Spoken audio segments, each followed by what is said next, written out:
Hi guys, welcome to another video here at the Paper Addict. This one is for the Crafty Maven Getaway YouTube hop. This time we are doing colors of the rainbow. Everybody picked a different color. It didn't have to be strictly Roy G. Biv.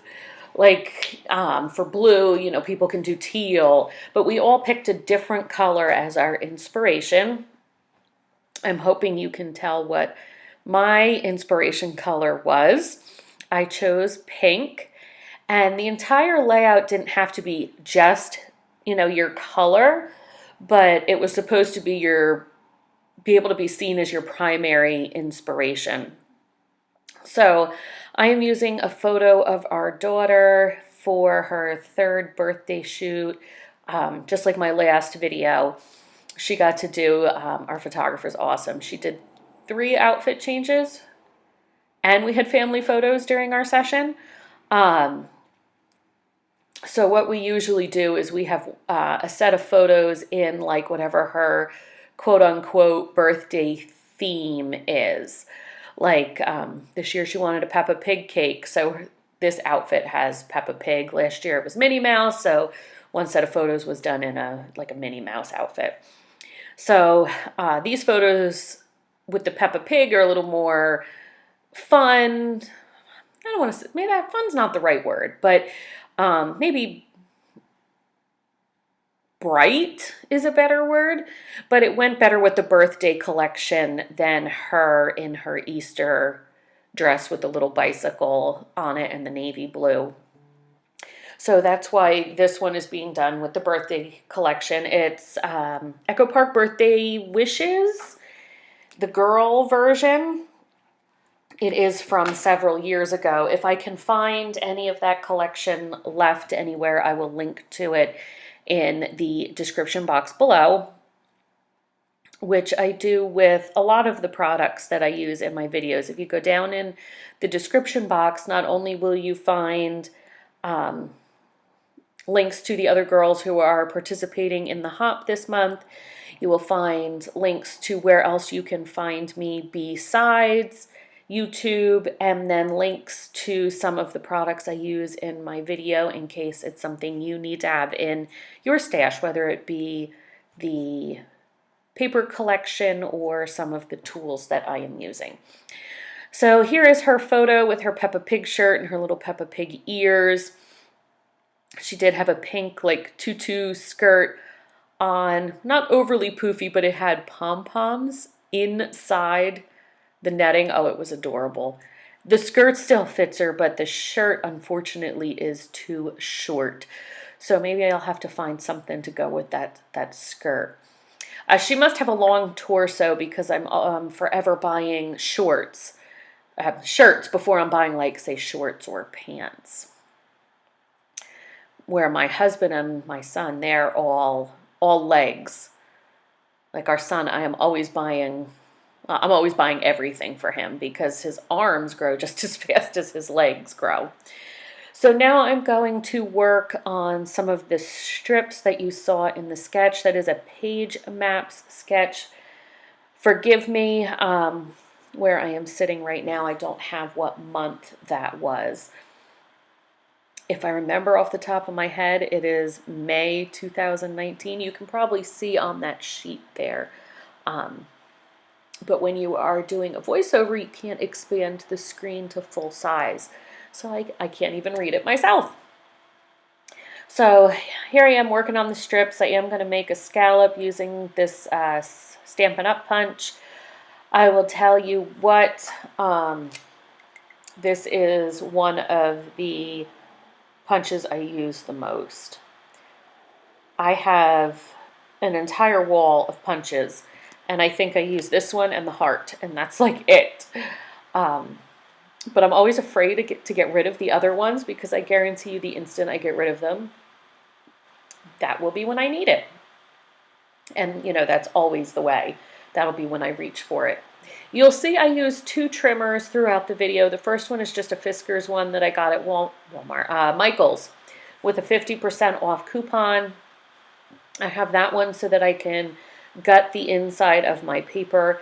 You can't do that with the Caterpillar, but I really like the Caterpillar for when I am trying to get fine strips off my paper, or I like that light. Like when I was cutting the balloon paper, I wanted to cut a sliver off the top, but I didn't want to cut the top of the balloons, so the light strip really helps on the Caterpillar. That is the Caterpillar crop. That's not the big one.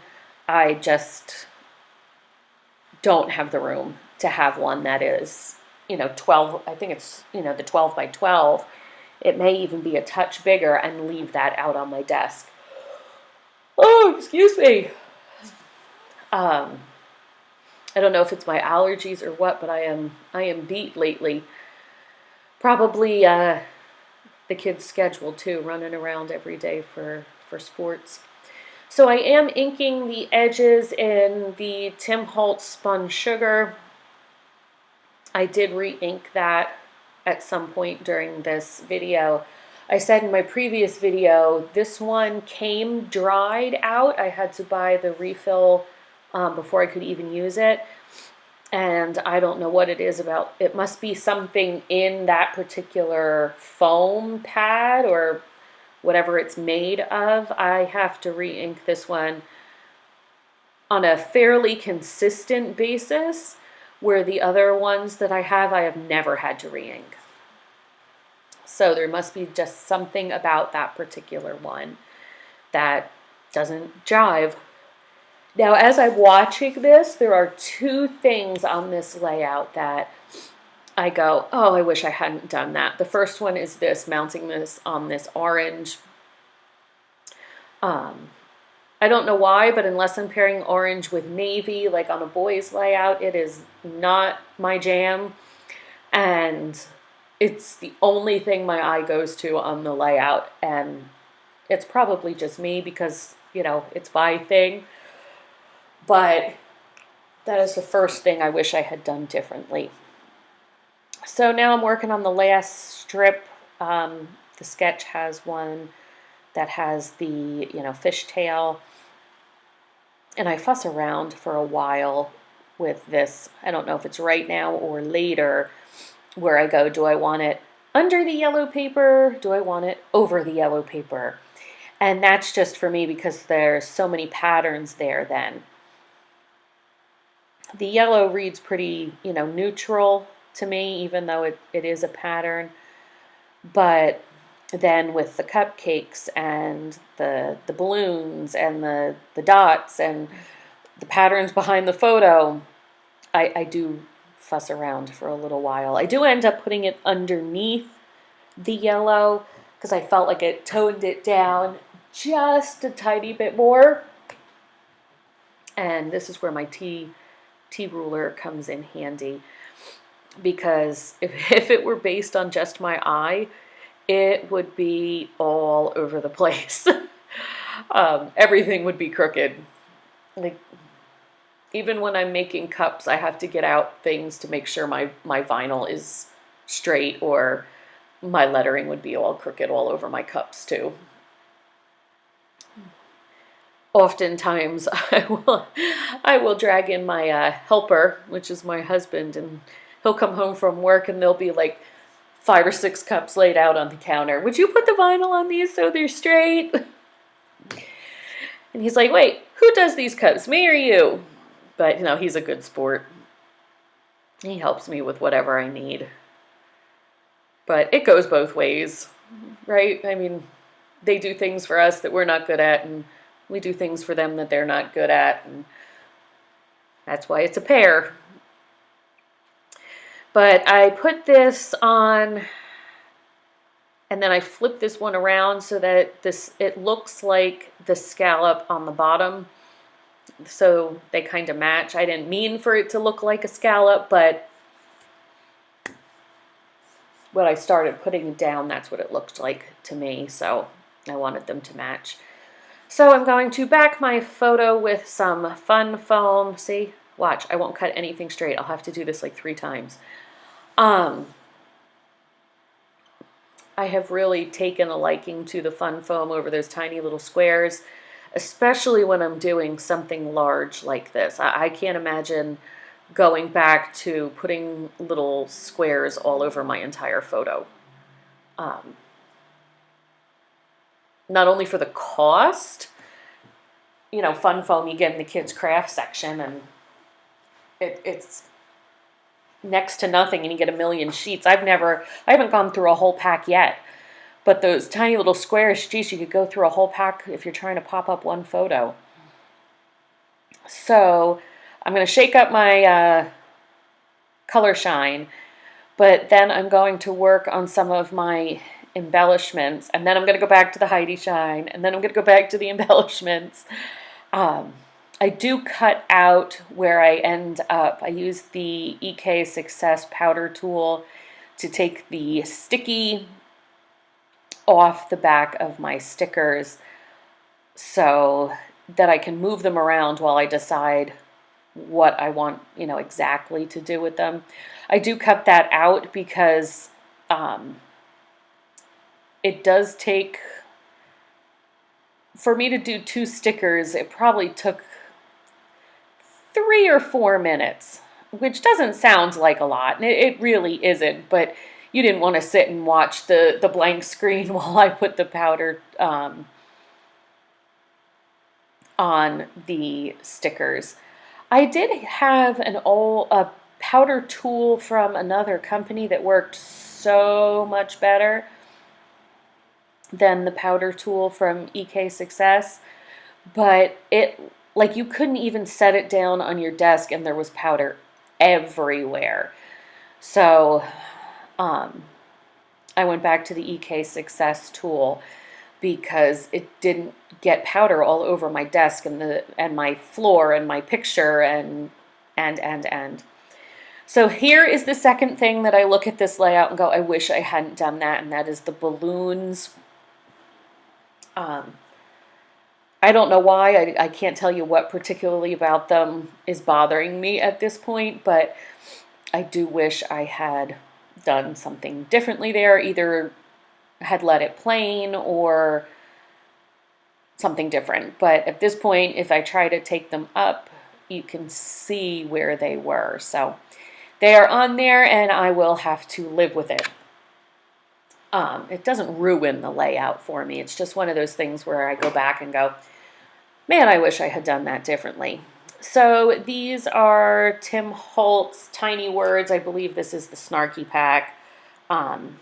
It says something about how she refused to act her age, and I thought that was appropriate for, you know, a birthday picture. And let's see, what else do I have left to do? I try to add a few more things from the sticker pack. The only thing I do end up adding from the stickers is some, like, I would call them an asterisk. And I put those, you know, here and there around the layout, almost like you would enamel dots, which I do not surprisingly use on this page. And I don't think I used any on my last page either. I think on both of them, I know on this one I ended up, yep, last one too, I ended up using sequins over enamel dots. I have a ton of both. I don't know that I would ever need to buy enamel dots or sequins ever again in my entire scrapbooking career. So I am using the dots for bling to put these on. I have found those to be the best. They hold better than any kind of glue that I have used. Even my best glue ever there, which I use for everything else, I find these hold sequins better than that. That, and they're the perfect size. You don't have any extra, like, running around your sequin where you can, even if it dries clear, you can see that it's there. So that's what I use for those. So I am going to add some turquoise ones, but I think I captured the pink fairly well. I think it comes through as the primary color on my layout. The only thing I have left to do is I am going to add some journaling. I'm trying to be better about doing that right away. And the date, because I went to put away a whole bunch of layouts this weekend and went, was that this year or XYZ year? So don't forget to date your layouts, guys, as you do them so you don't forget. And please go down in the description box and look for the links of the other ladies. Make sure to check out what colors of the rainbow they did and what they created. I thank you so much for watching. I'm so glad that I'm back at least a little bit more regularly for right now, and I hope that remains much more consistent. Let me know what you think of the layout down below, and I'll catch you next time. Bye.